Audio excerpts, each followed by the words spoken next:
Starfleet doesn't build war fleets. At least, not on paper. It builds explorers, vessels meant to chart stars, ferry scientists, and make peaceful contact with the unknown. But look closer, and you'll see the paradox. Their so-called explorers are absurdly overpowered for their stated mission. Galaxy-class starships can level continents. Sovereign-class ships are fast, heavily armed, and engineered to outfight almost anything. If all they were meant to do was explore, why build them like this? The answer may be Starfleet's greatest strategic trick. The Federation hides its navy inside laboratories. It sells battleships painted as science vessels, able to project power without ever admitting it's a military empire. I'll grant you, James. On paper, it's clever. Hide your navy in explorers, and suddenly you look like diplomats, not conquerors. But the flaw is obvious. The moment war comes, the mask slips. And when it did at Wolf 359 and the Odyssey, the price was blood. Brilliant in theory. Catastrophic in reality. Yet that very strength is also their greatest weakness. When wars of attrition come, when the Borg or the Dominion push them to industrial-scale conflict, Starfleet's boutique fleet collapses. Their explorers are too complex, too expensive, too precious to replace. Families live aboard these ships. Scientists fill their decks. They are perfect deterrents, but poor soldiers in a long war. This is the paradox of defense exploration. Ships too strong for exploration, yet too fragile for mass war. It's a doctrine that works only if you never plan to conquer, only to defend, to stall, to survive. And maybe that paradox is the genius of Starfleet, because in a galaxy of Klingon warriors, Romulan schemes, and Dominion factories, the Federation has carved a different path, not to win wars, but to prevent them. Or they simply gambled the galaxy would play fair. You call it genius, but look at the cost. Hundreds of ships destroyed, thousands dead. Wars survived by luck and allies, rather than design. Defensive exploration didn't prevent wars. It just made the Federation bleed more slowly.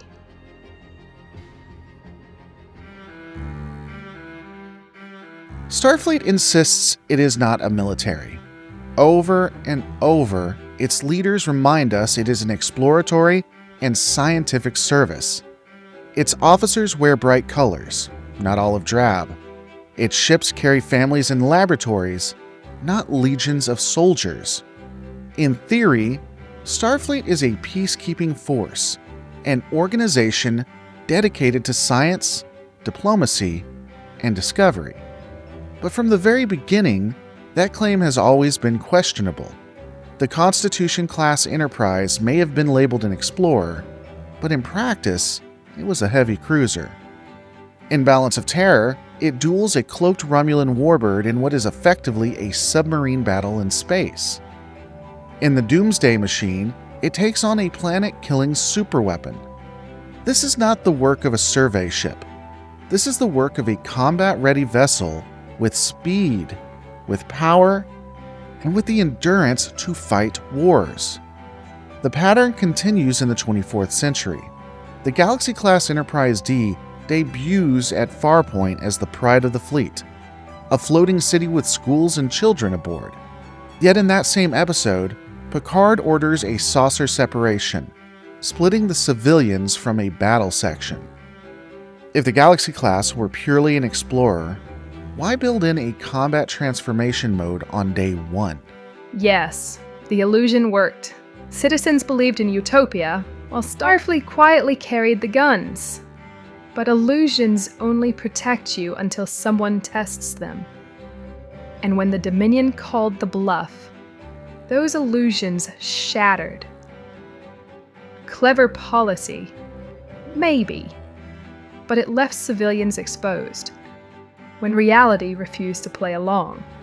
The truth is that Starfleet ships have always lived double lives. On the one hand, they are symbols of peace. They're tools for diplomacy. They are effectively flying science fairs. On the other, they are armed to the teeth with phasers, photon torpedoes, and shields powerful enough to withstand weeks of combat. They are as much warships as explorers, but wrapped in a veneer of utopian optimism. And Starfleet's culture reinforces this illusion. Officers speak the language of discovery, not conquest. They describe their missions as peaceful exploration, not patrols. Even when defending Federation space, the rhetoric leans towards maintaining stability rather than prosecuting war. In the Federation's narrative, Starfleet is something new, neither a navy nor an army, but an enlightened service beyond militarism. This illusion is powerful. It allows the Federation to maintain fleets of heavily armed starships without admitting to being an empire with a navy. It allows its citizens to believe their society is a post-military, while still benefiting from the security of a battle-ready fleet. It allows Starfleet officers to see themselves as scientists first, even when they are fighting running battles with the Borg, the Romulan, or at the beginning at least, the Dominion. And all the while, the mask holds.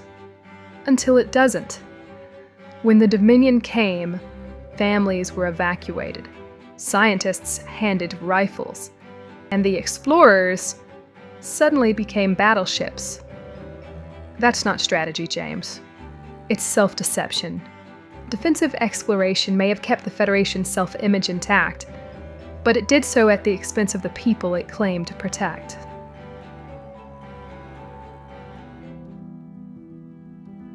If Starfleet isn't a military, then why are its explorers built like battleships? That's the paradox at the heart of the design.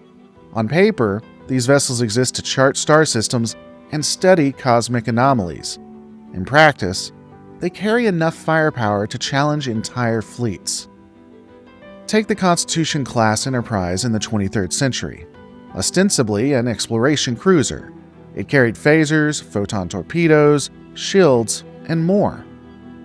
These could duel a Romulan bird of prey in Balance of Terror. It was the Federation's frontline deterrent, even as it claimed the mantle of peaceful discovery. Or look at the Doomsday Machine, where the Enterprise and the crippled Constellation face a planet killer capable of consuming entire worlds. No science vessel should be able to stand in that fight. And yet, Starfleet's explorers do, because they are designed to survive the unknown. Or to hide a warship in plain sight. Families in one half, firepower in the other. That's not utopia.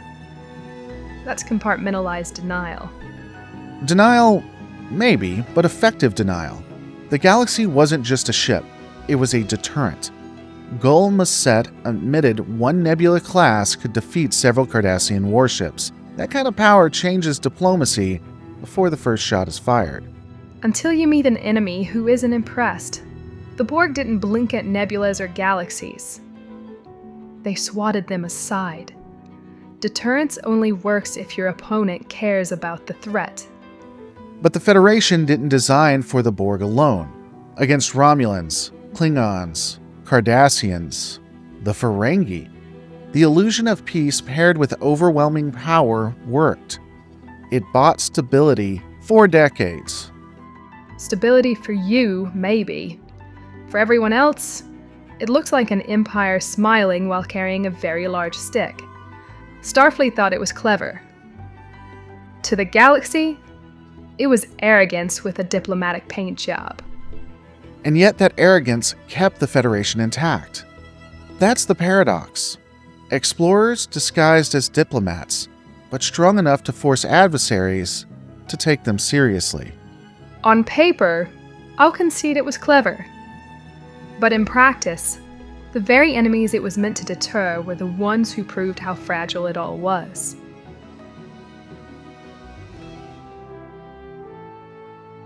But here's the catch. What makes a Starfleet vessel overpowered for exploration often makes it underpowered for war. Mass war isn't about quality, it's about numbers. The Borg at Wolf 359 showed this in the most brutal way possible. 39 ships, many of them the Federation's best, destroyed in minutes. Starfleet's boutique fleet of explorers could not be replaced quickly, and they certainly couldn't match the Borg's industrial efficiency. The lesson was simple. In an attritional fight, the Federation couldn't keep pace. And the weakness wasn't just industrial, it was cultural. Starfleet's explorers weren't designed to be expendable. They carried civilians, families, and children. The USS Odyssey, a Galaxy-class explorer, even with upgrades, was destroyed mercilessly. Not to mention that it had to offload all non-combatants right before it went into battle. It was a moral catastrophe. Explorers make great deterrents, but in a war of attrition, they are liabilities. Even when the Federation adapted, it exposed gaps. During Operation Return, Starfleet filled the skies with Peregrine-class fighters. It looked impressive, but it was improvisation. Starfleet had never designed a true carrier navy, because explorers weren't built for that doctrine. They had shuttle bays and auxiliary craft, yes, but they weren't optimized for mass fighter warfare. It was a patch, not a plan. And the strain extended to the crews themselves. In the siege of AR-558, Starfleet officers are pinned down in trench warfare for months. These weren't only hardened Marines. Some of them were explorers, scientists, and engineers suddenly thrust into a war of attrition. For all their technology and optimism, Starfleet's culture cracked under sustained combat. Defensive exploration had never prepared them for a war like what we saw with the Dominion. Even advanced explorers could be out-specialized. The Brine's energy-dampening weapon rendered Starfleet's most capable ships useless, destroying the Defiant outright in the changing face of evil. Here, the flaw of flexibility was laid bare. Starfleet's multi-role explorers could handle almost anything, except a weapon designed solely to kill them. Against enemies who built for war and nothing else, versatility was no longer enough. For exploration, Starfleet ships were overbuilt masterpieces. For deterrence, they were perfect hybrids of diplomacy and force. But for mass war, they were fragile, expensive, irreplaceable, and all too human. They were designed to prevent wars, not win them through industrial slaughter. And when the Federation faced wars it couldn't avoid, it had to find a new strategy. That strategy is what I call defensive exploration. A doctrine born not from strength, but from weakness. Unable to mass-produce warships, Starfleet leaned on delay, deterrence, and coalition. Mines instead of fleets, raids instead of conquests, allies instead of empire. Starfleet didn't conquer its enemies, it survived them. And that survival was only possible because its explorers, though flawed in war, were versatile enough to buy time. Defensive exploration bought time. I'll give you that. But let's not dress it up as strategy. It was survival by desperation, and without the Klingon and Romulan reinforcements, it wouldn't have been enough.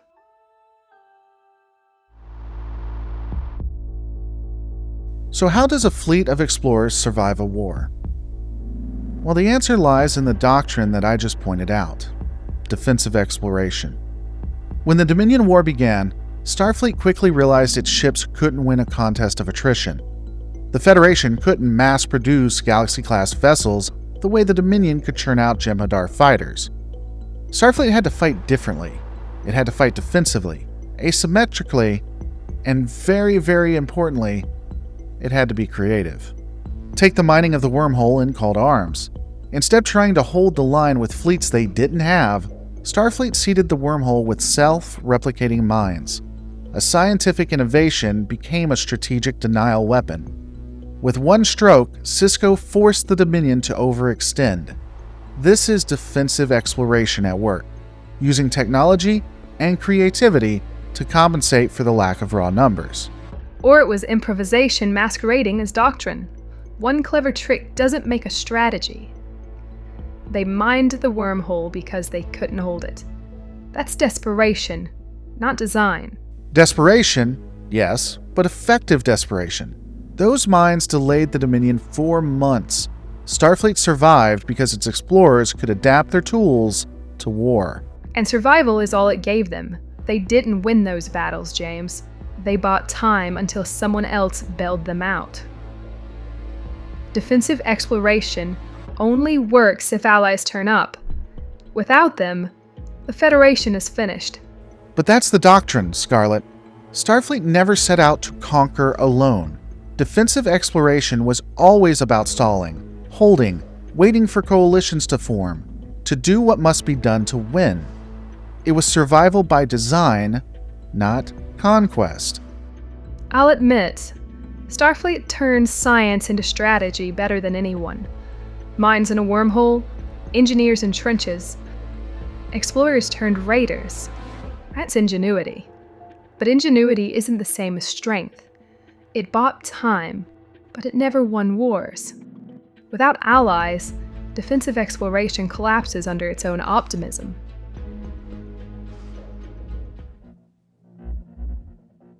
For more than 2 centuries, Starfleet clung to the illusion of peace. It built explorers that were secretly deterrents, hiding battleships inside laboratories. But the Dominion War proved that illusion could not survive forever. The galaxy was too dangerous. Exploration alone wasn't enough. And so, Starfleet changed. The clearest symbol of this change is the Defiant-class. Conceived after the massacre at Wolf 359, the Defiant was not an explorer in disguise. It was a warship. Openly, unapologetically, and deliberately. It had no schools, no families, no arboretums, just a compact hull bustling with weapons, engines designed for speed and power. It had a skeleton crew trained for combat. The Defiant was born from the fear of the Borg, but it came of age in the Dominion War. It was Starfleet finally admitting what it had always denied. Sometimes peace isn't enough.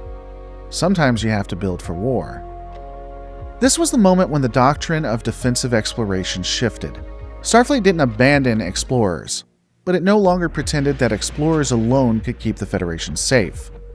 The war proved that the purpose-built combatants had a place in the fleet, and once that door was opened, it would never close again. The Defiant was joined by a wave of designs that reflected this new reality. The Attritional-class, with its heavy torpedo launchers, the Steamrunner and Saber, optimized for fleet actions. Even the Sovereign-class, still labeled as an explorer, was built with far heavier weapons than its predecessors.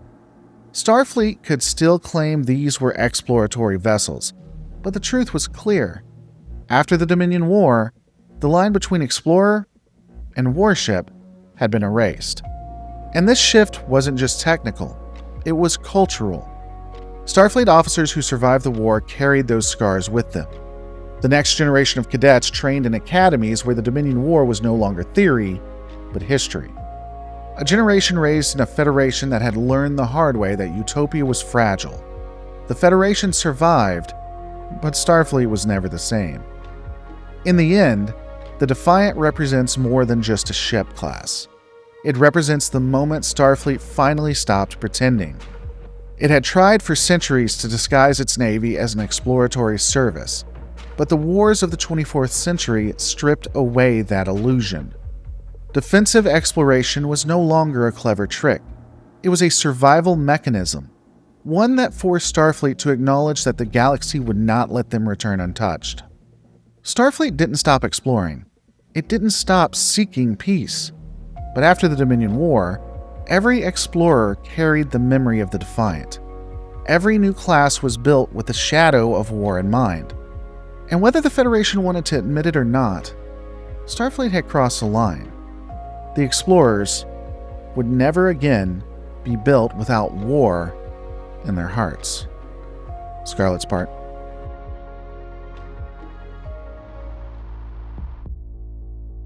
Starfleet's explorers were never just explorers. From the very beginning, they were paradoxes. overbuilt for science, underbuilt for war. They carried families and laboratories, but also the power to level cities. They projected peace while hiding a navy in plain sight. This was the doctrine of defensive exploration, and for 2 centuries it worked. Starfleet deterred enemies, negotiated from strength, and survived a hostile galaxy without ever admitting it was an empire with a fleet. But the Dominion War proved that illusion couldn't last forever. Explorers alone could not fight a war of attrition. They could delay, improvise, maybe stall, but they could not win alone. And so the Federation adapted. It built the Defiant. It fielded Akuras, steamrunners, and sovereigns with warship hearts. It forged alliances not just through diplomacy, but through shared blood in battle. In surviving the war, Starfleet crossed a threshold, and it was changed permanently. The question is whether that change was genius or a gamble.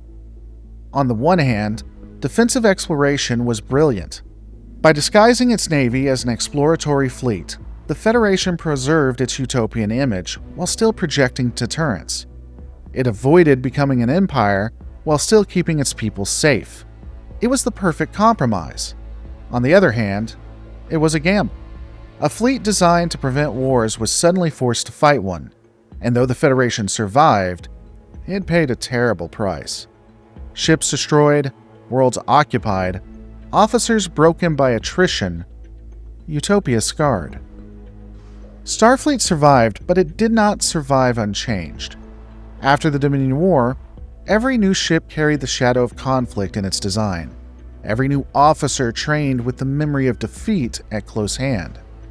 The explorers of the future would still wear the paint of peace, but their hearts would always be forged in war.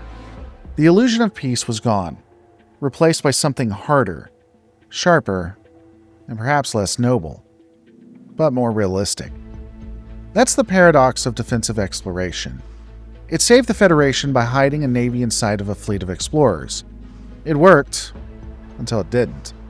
And in the moment of truth, when Utopia met total war, Starfleet had to admit what it had always denied. Sometimes peace alone isn't enough. Starfleet's genius was building explorers too strong for peace and too fragile for war. Its gamble was believing that it would always be enough. The Federation survived, but Starfleet was changed forever.